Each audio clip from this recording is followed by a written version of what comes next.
कृष्ण सुदामा की कहानी। हमारे जीवन में कुछ रिश्ते बहुत अनमोल होते हैं। मित्रता ऐसा ही रिश्ता है। कहते हैं मित्र बनाए नहीं जाते, अर्जित किए जाते हैं। ये रिश्ता हमारी पूंजी भी है, सहारा भी। सुदामा श्री कृष्ण के परम मित्र थे। सुदामा के घर दरिद्रता का राज्य था। पत्नी सुशीला के पास एक ही वस्त्र था। कई दिनों तक भूखा भी रहना पड़ता था, फिर भी वह क्लेश नहीं मानती थी।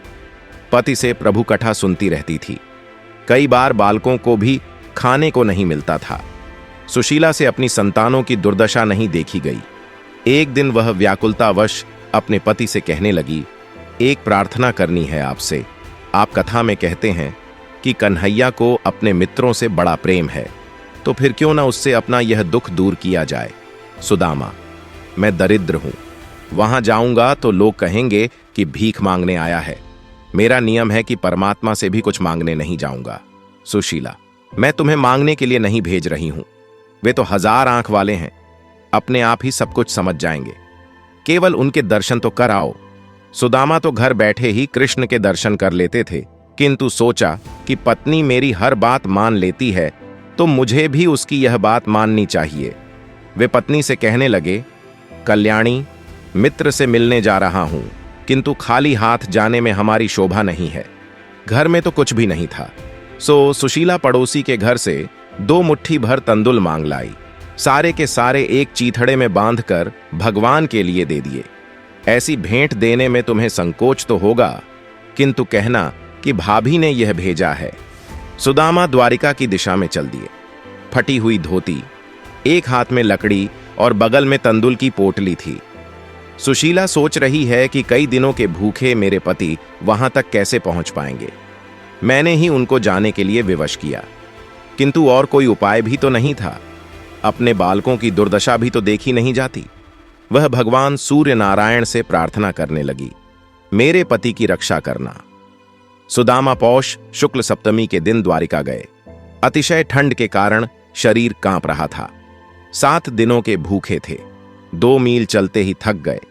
सोचते जाते हैं कि द्वारिकानाथ के दर्शन भी होंगे या नहीं। रास्ते में दुर्बलता और चिंता के कारण उनको मूर्छा भी आ जाती थी। द्वारिकाधीश को समाचार मिला कि सुदामा आ रहा है। ऐसे निष्ठावान, सदाचारी, अयाचक तपस्वी को पैदल चलाना मुझे शोभा नहीं देता है। उन्होंने गरुड़ जी को भेजकर सुदामा को आकाश मार्ग से द्वारिका नगर तक पहुंचा दिया। सुदामा ने लोगों से पूछकर जाना कि वे द्वारिका में आ पहुंचे हैं। उन्होंने सोचा द्वारिका बहुत दूर नहीं है। सुबह निकला था, शाम आ गया। वे नहीं जानते कि उन्हें गरुड़ जी उठाकर ले आए हैं। भगवान के लिए तुम 10 कदम बढ़ागे तो वह 20 कोस चलकर तुमसे मिलने के लिए आएंगे। महल के बाहर खड़े द्वारपाल से कहा, कृष्ण से कहो कि उनका मित्र सुदामा मिलने आया है। सेवक अंदर गया। सुदामा शब्द सुनते ही भगवान द्वार की ओर दौड़े। सुदामा को हृदय से लगा लिया। मित्र की ऐसी विषम दशा देख अत्यंत दुख हुआ। मुझे ही उससे मिलने के लिए, उसकी दशा जानने के लिए जाना चाहिए था। मित्र, अच्छा हुआ कि तू इधर आ गया।